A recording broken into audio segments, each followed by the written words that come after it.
No one's going to fix your life but you. You always have to take a step up in the ladder to be able to get to the top. You can't get to the top by flying up. Yeah. Human beings don't fly. For me, what has always worked is having the small next dream, the next step.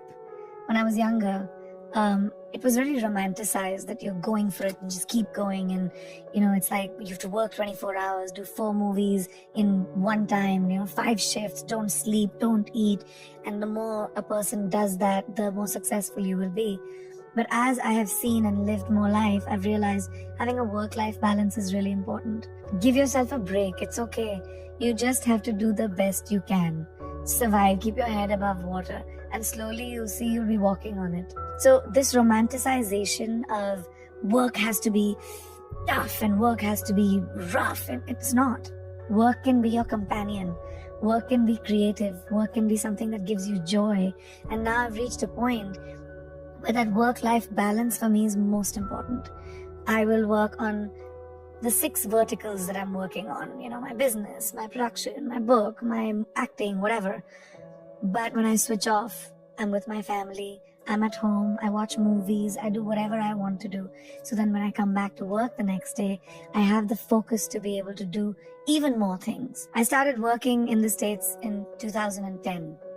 And in 2020, after 10 years of working in the industry, I started with music and then pivoted into acting in America. So started in 2010 for context. In 2020, I got my first leading role. How long did it take me?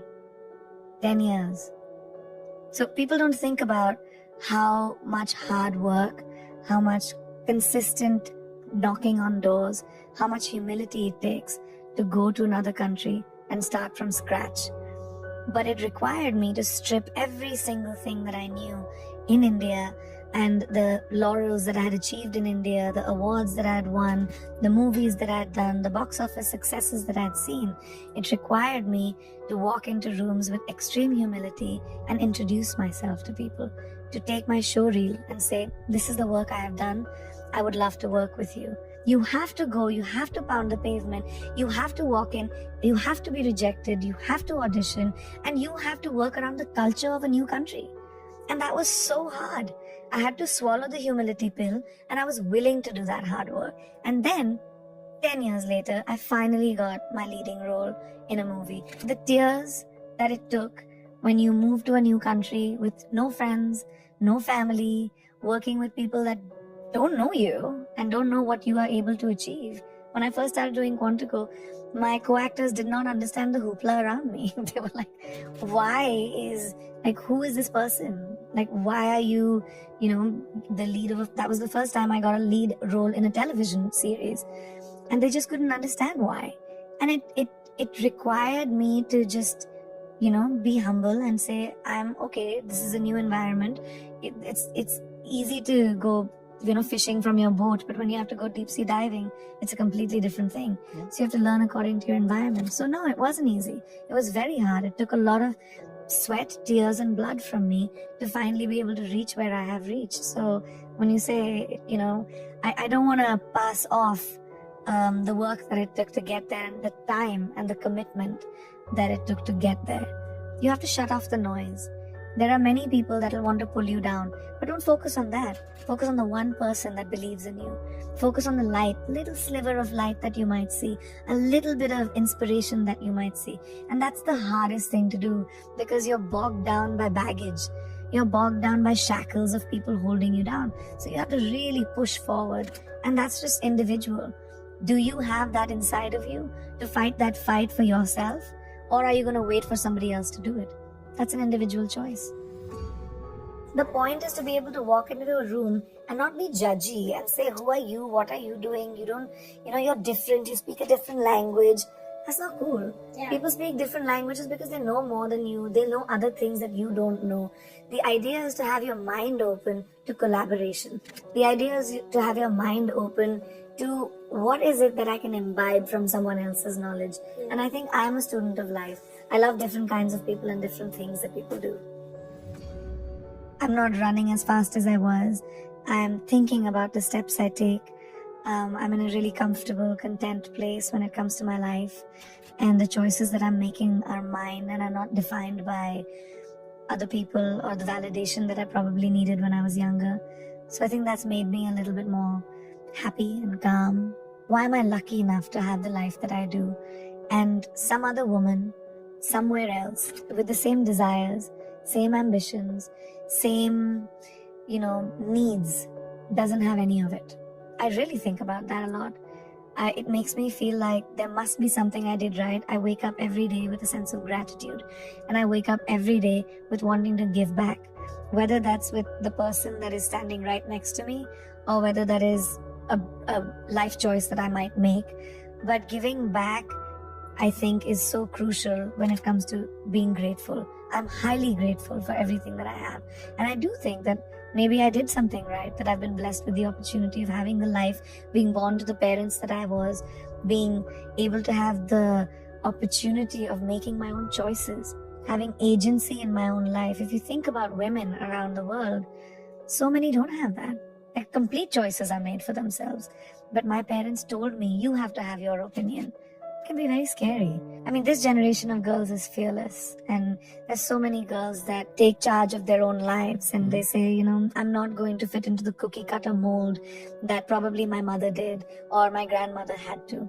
And it's so, I have goosebumps right now just thinking about it.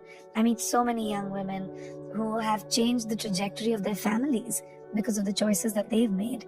I think my message would be that there's a lot of noise around us and people that tell us to be a certain way. I was talking the other day about someone that when I went to convent school, I had this thing called moral science, a subject called moral science, which taught me how women should be seen, not heard, the lengths of our skirts, how we should sit with our legs. There's so much that is being told to women that to be a good girl, you have to be a certain way. Good girls don't make history. Bold girls make history. Bold people make history. So if you want to be the lead actor of your movie, which is your life, you've got to take choices that might be contrary to what you've heard. And that empowerment may or may not come from your parents, may or may not come from your family or boyfriend or whoever you're around. It comes from you. And that no one can do. If you don't have that encouragement in your home, try to find it in your gut, because no one's going to fix your life but you. I don't know. I don't think about the future. I'm not someone who... I plan for the future, but I don't think about how far I can go. I mean, who knows what my future holds for me. But what I can think about is my present. And like I said, I like to imbibe from people that I know. The reason I take new steps is because I see someone else doing something new and I'm like, what can I do that'll make me feel how I feel about this person? It's about that feeling. It's about imbibing from the people around you. And it could be someone you admire on television. It could be someone in your class. It could be someone that you work with. But when you see something that you admire about someone, imbibe it. And I just love the fact that you can have an idea today and monetize it. Why not? You're not just reduced to, I won't say reduced to because I come from a family of doctors and engineers, but at that time in my parents' generation and the generation before that, it was doctor, engineer, lawyer, military, government job. Like those 5 or 6 things that everyone had to aim for. But today, I think my generation of parents are not going to have those boxes for our children, right? You have an idea, let's run with it. Yeah. I think that innovation is the only way to evolve. And if you're not evolving, you're stagnant, it's boring, bye, you should go to bed. So I think, but for me, that's a little bit of a struggle for me. I juggle a lot of balls, and sometimes I'm just so tired that I don't pay attention to the next thing as much as I would want to. And I check the box sometimes, and it works, and it's okay, because a lot of us do it. We just go to work and do the bare minimum, and I have to remind myself that the bare minimum is not my standard for myself. It always has to be more than the minimum.